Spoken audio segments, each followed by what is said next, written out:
You said that if the Nuremberg principles were applied, every post-World War II president would be indictable. It's probably true. Can we run down them real fast? What did Eisenhower do that you would indict him for? Eisenhower overthrew the conservative nationalist government of Iran with a military coup.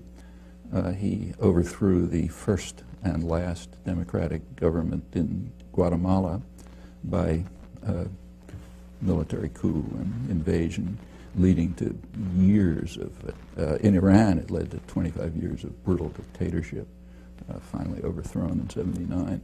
In Guatemala it led to massive atrocities which are still continuing. That's after almost 50 years.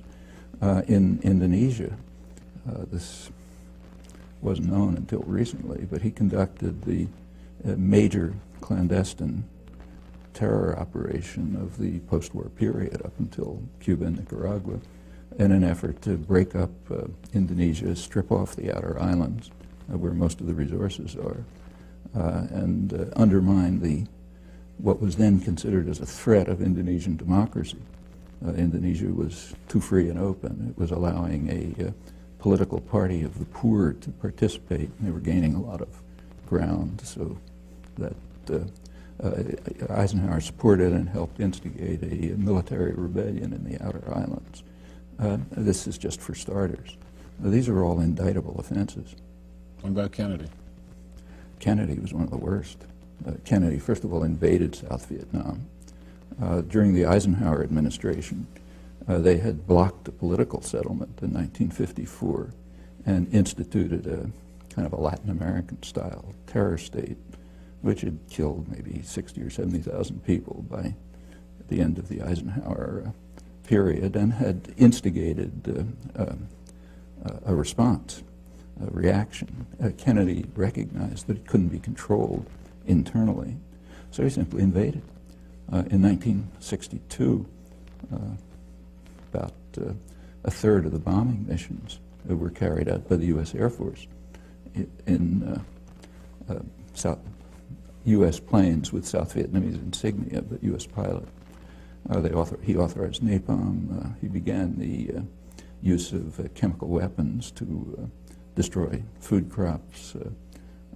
They began programs which drove millions of people into what amounted to concentration camps. Now, that's aggression. In the case of Cuba, it was just a massive campaign of international terrorism, which almost led to the destruction of the world, led to the missile crisis. And we can continue. Again, these are all indictable offenses. About Johnson? Well, Johnson expanded the war in Indochina to the point where it ended up probably leaving 3 or 4 million people dead. He invaded the Dominican Republic to block what looked like a potential democratic revolution there, supported the Israeli occupation in its early stages. Again, we can go around the world. Take, say, Carter. You know, I'll get there, but Nixon's next. Nixon, we don't even have to talk about. We can skip that one, okay? But Ford, then Ford.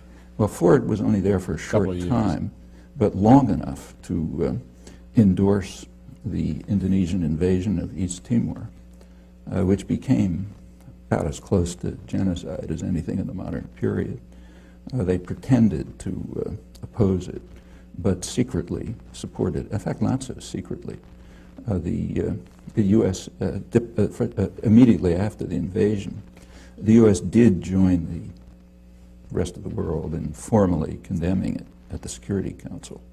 But Ambassador Moynihan was kind enough to explain to us, in his words, that his instructions were to render the United Nations utterly ineffective in any actions it might take to counter the Indonesian invasion. And he says proudly that he did this with considerable success. His next sentence says, in the next few months, it seems that about 60,000 people were killed. And then he goes off to the next topic. That's the first few months, went on to probably hundreds of thousands. Formally, the U.S. announced a boycott of weapons, but secretly it increased the supply of weapons, including counterinsurgency equipment, so that the Indonesians could consummate the invasion. That's just a short period in office, but that's indictable. Seriously, in fact, that's a major war crime. Carter? Carter increased, as the Indonesian atrocities were increasing. They peaked in 1978. Carter's flow of weapons to Indonesia increased when Congress imposed human rights restrictions. By then there was a human rights movement in Congress to block the flow of advanced weaponry to Indonesia. Carter arranged through Mondale, vice president, to get Israel to send U.S. Skyhawks to Indonesia to enable Indonesia to complete what turned out to be near genocide, killing maybe a quarter of the population or something. In the Middle East, Carter just won the Nobel Prize. His great achievement was the Camp David agreements. The Camp David agreements are presented as a diplomatic triumph for the United States. In fact, they were a diplomatic catastrophe. At Camp David, the United States and Israel accepted, finally, Egypt's 1971 offer, which they had then, U.S. had rejected at the time, except that now it was worse from the U.S.-Israeli point of view because it included the Palestinians. In order to get Israel to accept Egypt's 1971 offer, after a major war and atrocities and so on, Carter raised aid, military and other aid to Israel, to more than 50% of total aid worldwide. Israel used it at once in exactly the way they said they were going to do, as every sane person knew, as an opportunity to attack their northern neighbor, first in 1978, then in 1982, and to increase integration of the occupied territories. And that's for starters. We can continue. Reagan? I don't think we have to talk about that one either.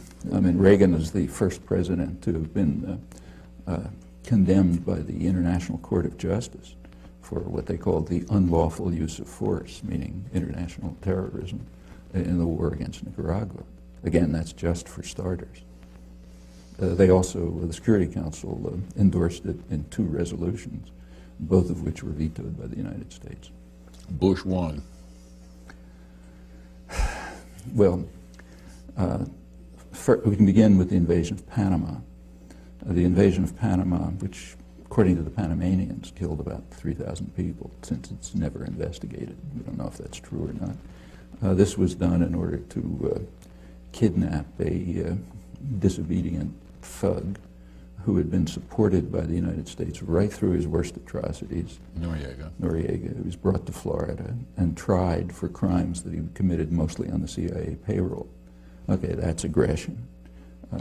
We could go into the details of the war in Iraq, but there were plainly opportunities for, they might not have worked, we don't know, but there were opportunities for diplomatic settlement, which the Bush administration refused to consider, and incidentally the press would not report, with a single exception, and Long Island Newsday, which did report the whole story throughout accurately, and is the only newspaper in the country to have done so. The Bush administration then did attack, and the attack was carried out in a manner which is criminal under the laws of war. They attacked infrastructure. I mean, if you attack New York City and you destroy the electrical system, the power system, the sewage systems, and so on, that amounts to biological warfare, and that's the nature of the attack. Then came a sanctions regime, which it's mostly Clinton, but began with Bush, which is, by conservative estimates, killed hundreds of thousands of people while strengthening Saddam Hussein. That takes us off to Clinton, which, that's the beginning, but that's by no means the end. We can run through it. Well, we can run through that one case suffices. All right. But there are plenty of others. Bush too? Let's go on with Clinton. Okay. And one of Clinton's minor escapades, very minor, was sending a couple of cruise missiles to the Sudan to destroy what they knew to be a pharmaceutical plant. There was no intelligence failure. According to the only estimates we have from the German ambassador and the regional director of Near East Foundation, who does field work in Sudan, both of them estimate several tens of thousands of deaths from one cruise missile attack. It's pretty serious. If somebody did that to us, we'd regard it as bad news. And again, we can continue. In the Middle East, for example, Clinton began by declaring past UN resolutions, in the words of his administration, obsolete and anachronistic. Okay, so we're finished with that. No more international law. Then comes a period called a peace process, except that during the peace process, Israeli settlement, which means settlement paid for by the U.S. taxpayer and supported by U.S. military aid and diplomacy, continually increased. The most extreme year was Clinton's last year, the highest level of settlement, the highest since 1992. Meanwhile, the territories were cantonized, broken up into small regions with infrastructure projects and new settlement. I don't know what you call that, but it's under military occupation. And if anyone else was doing it, we'd call it a war crime. And again, we can continue. I wish to, I don't think we have to discuss.